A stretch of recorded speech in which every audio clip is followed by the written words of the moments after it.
Hello everyone, स्वागत है एक बार फिर से आप सभी साथियों का शिक्षा संकल्प के इस ऑनलाइन यूट्यूब प्लेटफॉर्म पर। कैसे हैं आप सभी साथी? आशा करते हैं कि आप लोग बहुत ही अच्छे होंगे, स्वस्थ होंगे। आप सभी को पता है डेली सुबह 11:30 बजे स्पेशल क्लास होती है जो कि बीएड एंट्रेंस एग्जाम के लिए महत्वपूर्ण है। आप किसी भी स्टेट से उस स्टेट की बीएड परीक्षा की तैयारी कर रहे हैं, डेली सुबह 11:30 बजे इस क्लास को करना बिल्कुल मत भूलिएगा। साथियों, यहाँ पर सेलेक्टेड क्वेश्चन ही कवर किए जाते हैं जो परीक्षा के दृष्टिकोण से महत्वपूर्ण है। आप लोग पिछले वर्ष का प्रश्न पत्र उठाकर देखिएगा, इसी आधार पर जो है सवाल पूछे गए हैं। तो आइए शुरुआत करते हैं बिना किसी देरी के। आप लोग पूरे धैर्य के साथ अंत तक बने रहिएगा। और पहला क्वेश्चन आपके स्क्रीन पर लग चुका है, सभी साथी आंसर देने का प्रयास करें। जैन धर्म में कुल कितने तीर्थंकर हुए? 22, 23, 24 और आपका दिया है 25। सभी साथी आंसर देने का प्रयास करिएगा। चलिए भाई साथियों, ध्यान रखिएगा, जैन धर्म के कुल जो है 24 तीर्थंकर हुए। ठीक है, अगर आपसे सवाल पूछे दोस्तों, सवाल पूछा गया है पेपर में, प्रथम तीर्थंकर का नाम बताइए, यानी जैन धर्म के प्रथम तीर्थंकर कौन थे? ऋषभ देव। याद रखिएगा, ऋषभ देव को जो है जैन धर्म का प्रथम तीर्थंकर माना जाता है। और 24वें तीर्थंकर कौन थे भाई? ध्यान रखिएगा, महावीर स्वामी। कौन भाई?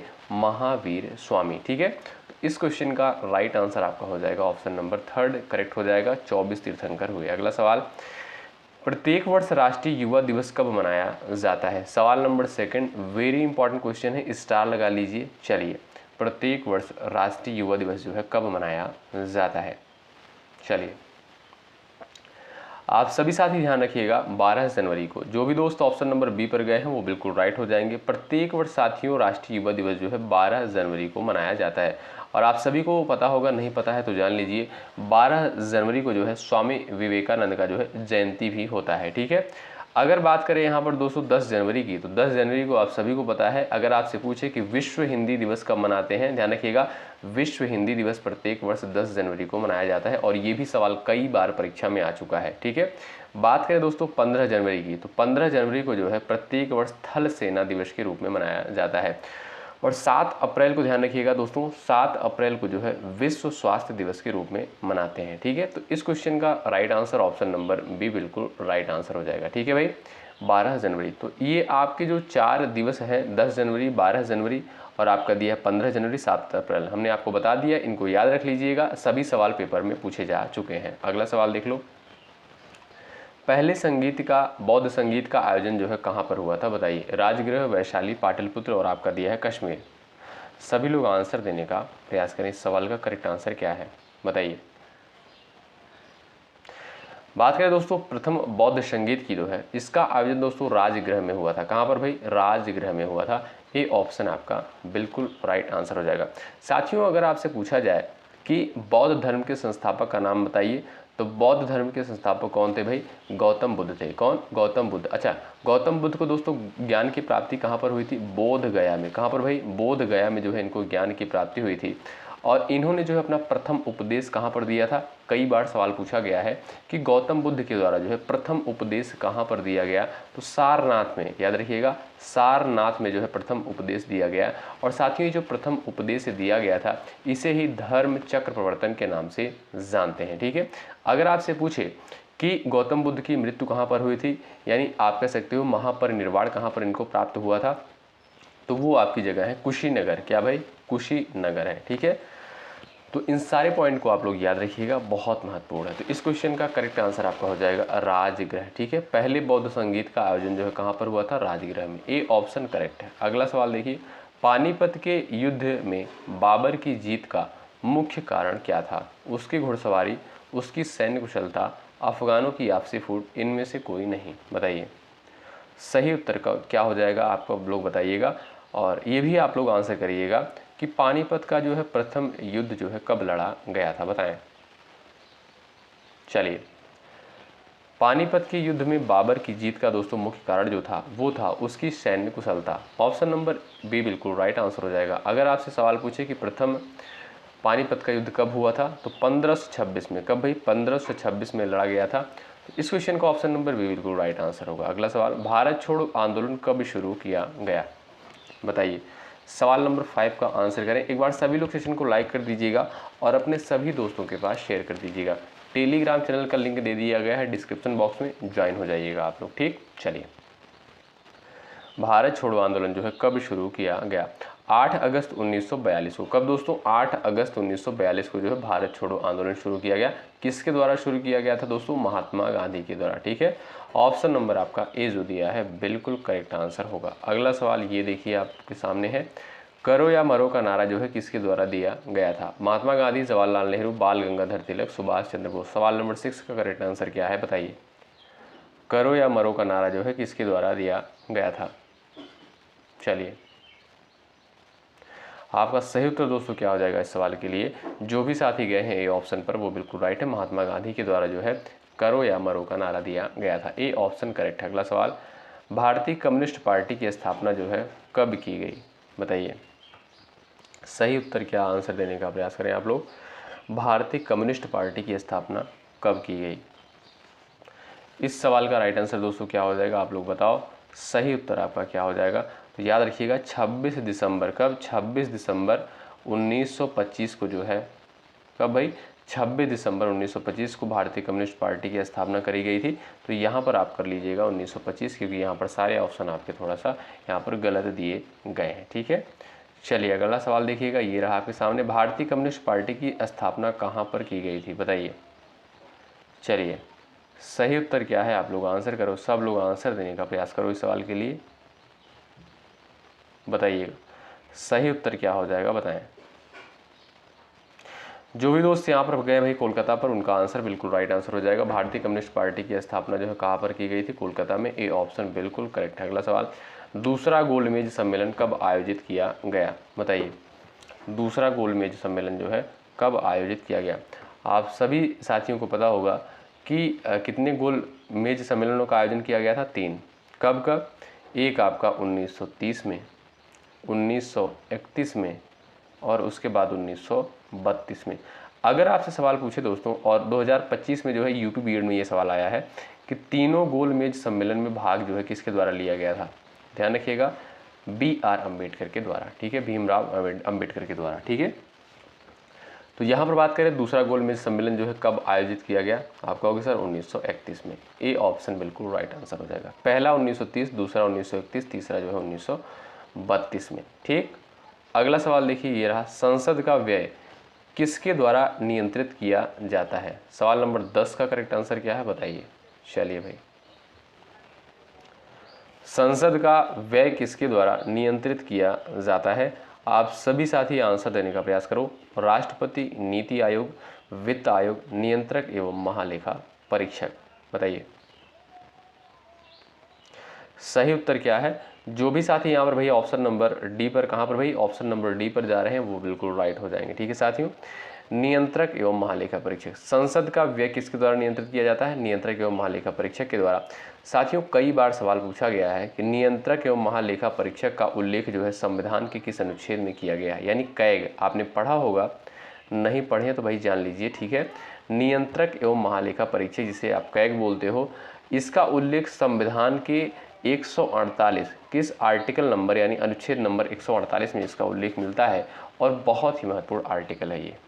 अगला सवाल, नियंत्रक एवं महालेखा परीक्षक से संबंधित कौन सा अनुच्छेद है? ये देखिए, हमने सवाल यहाँ पर लिया भी है क्योंकि सवाल बहुत महत्वपूर्ण है, परीक्षा में बार बार पूछा जाता है। आंसर करें आप लोग, नियंत्रक एवं महालेखा परीक्षक से संबंधित कौन सा अनुच्छेद है? अभी हमने आपको बताया 148, ऑप्शन नंबर ए बिल्कुल यहाँ पर राइट है। अगला सवाल देखिए, सवाल नंबर 12 है, संविधान का प्रारूप कब बनकर तैयार हुआ? बताइए, सभी साथी आंसर करें। चलिए, आपका सही उत्तर क्या हो जाएगा? सभी प्यारे साथी आंसर करें। और देखिएगा साथियों, एक बार सेशन को आप लोग लाइक कर दीजिएगा, सेशन को ज़्यादा से ज़्यादा शेयर करिएगा। देखिए, इससे दोस्तों हमारा भी मोटिवेशन बढ़ता है और आपके लिए अभी से बेहतरीन कंटेंट लाने का प्रयास कर रहे हैं। और जब तक आपकी परीक्षा नहीं हो जाएगी तब तक हम आपके साथ बने रहेंगे, इसलिए आपका सपोर्ट जो है भाई आवश्यक है। ठीक है, चलिए, संविधान का प्रारूप कब बनकर तैयार हुआ? याद रखिए साथियों, 26 नवंबर 1949 को जो है संविधान का प्रारूप बनकर तैयार हुआ। तो यहाँ पर आपका देखोगे ऑप्शन नंबर सी जो दिया है बिल्कुल करेक्ट आंसर हो जाएगा। साथियों, संविधान देखिएगा, कई बार सवाल पूछा गया है कि संविधान को जो है कब अपनाया गया? तो 26 नवंबर 1949 को। कब भाई? 26 नवंबर 1949 को जो है संविधान को अपनाया गया था। या कभी कभी सवाल पूछा गया था, पूछा जाएगा आपसे कि, क्योंकि पूछा गया है कई बार इसलिए मैं आपको बता रहा हूँ कि संविधान को जो है कब अंगीकार किया गया या अंगीकृत कब किया गया या अपनाया कब गया? ये तीनों सवाल अगर आपसे पूछे आप कहोगे सर 26 नवंबर 1949 को। ठीक है, और साथियों 26 नवंबर को ही, ध्यान रखिएगा, 26 नवंबर को ही संविधान दिवस के रूप में मनाते हैं। अच्छा, भारतीय संविधान पूर्ण रूप से लागू कब हुआ दोस्तों? 26 जनवरी 1950 को जो है भारतीय संविधान पूर्ण रूप से बनकर जो है आपका लागू हो गया था। और बात करें अगर दोस्तों इसको बनने में यानी संविधान तैयार होने में कितना समय लगा, तो 2 वर्ष 11 महीने 18 दिन का जो है वक्त लगा था। ये आप लोग ध्यान रखिएगा। ठीक, अगला सवाल देख लो, संविधान के प्रारूप समिति के अध्यक्ष कौन थे, बताइए। चलिए, संविधान के प्रारूप समिति के अध्यक्ष कौन थे? सवाल नंबर 13 है, तो आपका सही उत्तर दोस्तों क्या हो जाएगा? Option number A. ठीक है, डॉक्टर BR अम्बेडकर जो थे प्रारूप समिति के अध्यक्ष थे। ये ऑप्शन बिल्कुल करेक्ट आंसर हो जाएगा। बात करें दोस्तों जवाहरलाल नेहरू की, तो ये क्या थे भाई? संघ समिति के अध्यक्ष थे। कई बार सवाल पूछा जाता है पेपर में, संघ समिति के अध्यक्ष कौन थे? जवाहरलाल नेहरू। अच्छा, उद्देश्य प्रस्ताव किसके द्वारा प्रस्तुत किया गया था? जवाहरलाल नेहरू के द्वारा।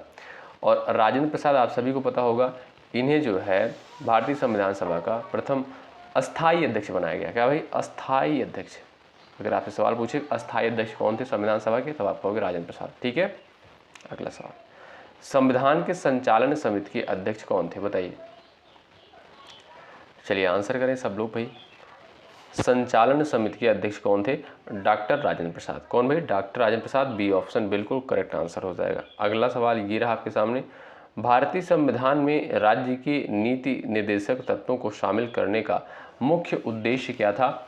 कल्याणकारी राज्य की स्थापना करना, धर्मनिरपेक्ष राज्य की स्थापना, सरकार की मनमानी कार्यवाही की जांच, सरकार द्वारा विकास के सर्वोत्तम अवसर प्रदान करना। बताइए, सभी लोग आंसर करें। भारतीय संविधान में राज्य की नीति निर्देशक तत्वों को शामिल करने का मुख्य उद्देश्य क्या था?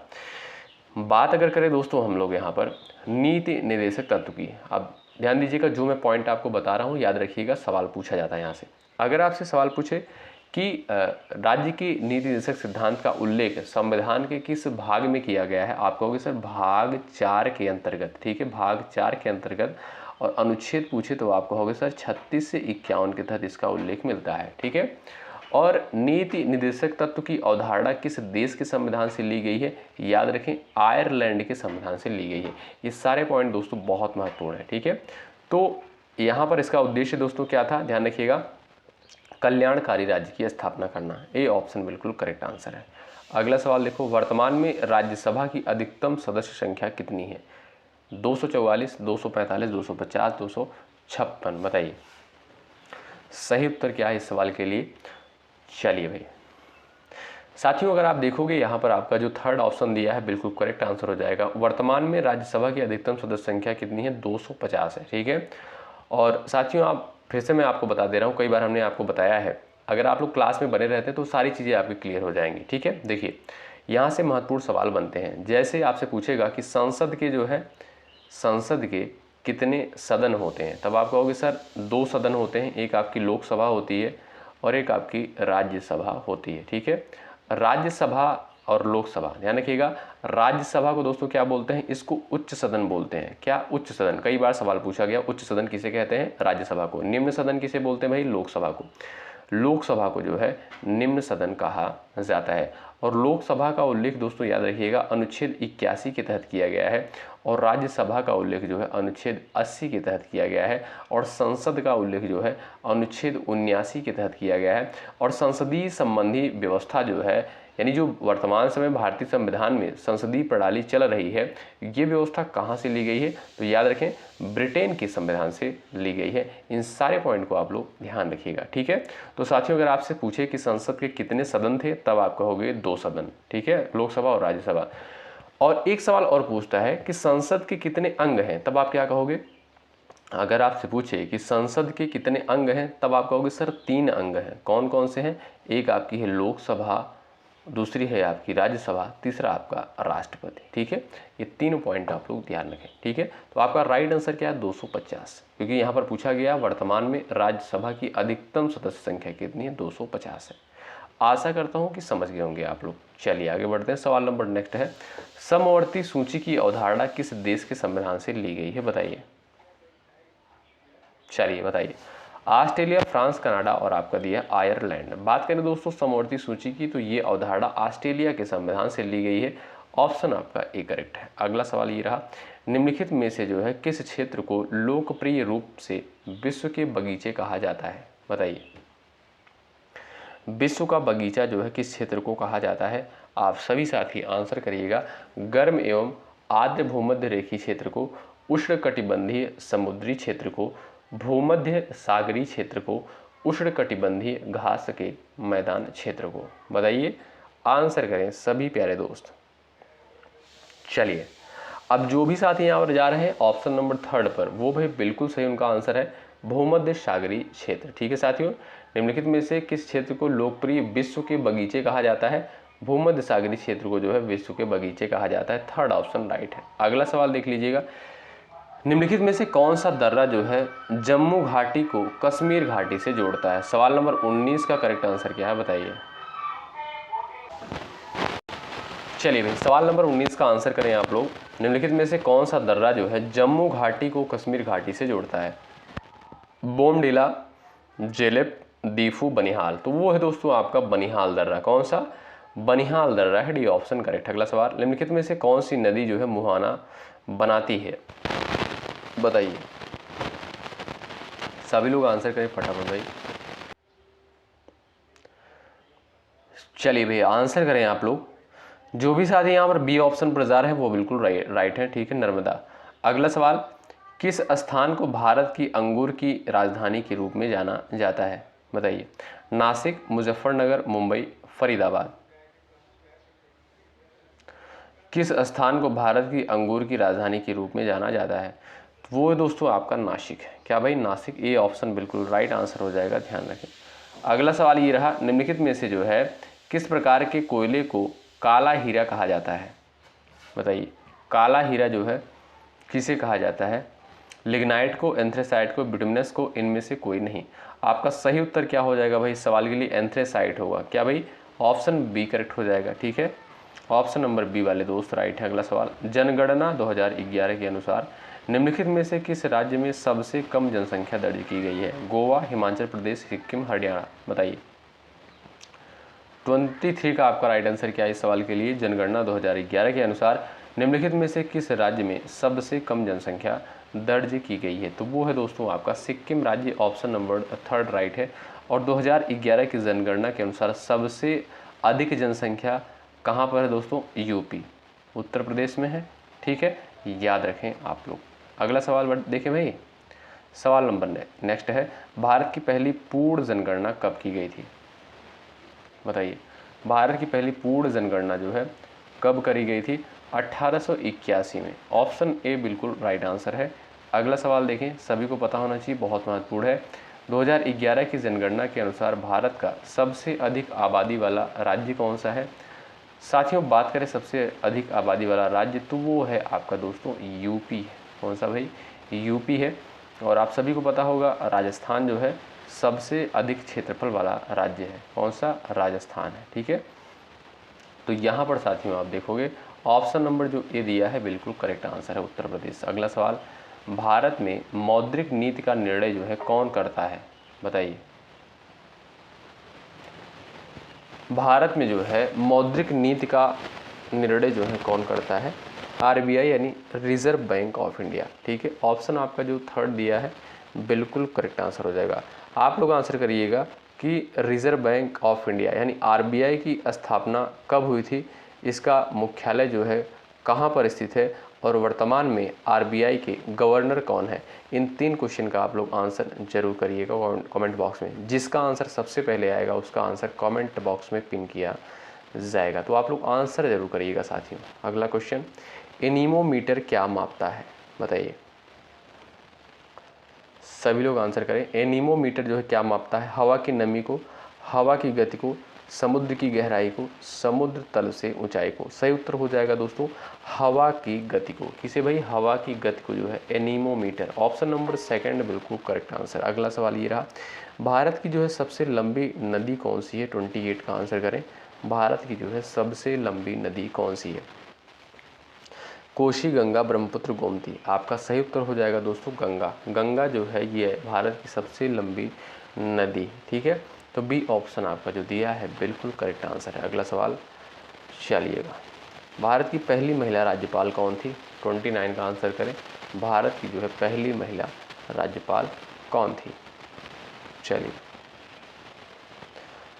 सरोजनी नायडू, प्रतिभा देवी सिंह पाटिल, सुष्मिता सेन, ममता बनर्जी। ऑप्शन आपका ए जो दिया है करेक्ट है। सरोजनी नायडू जो है भारत की पहली महिला राज्यपाल थी।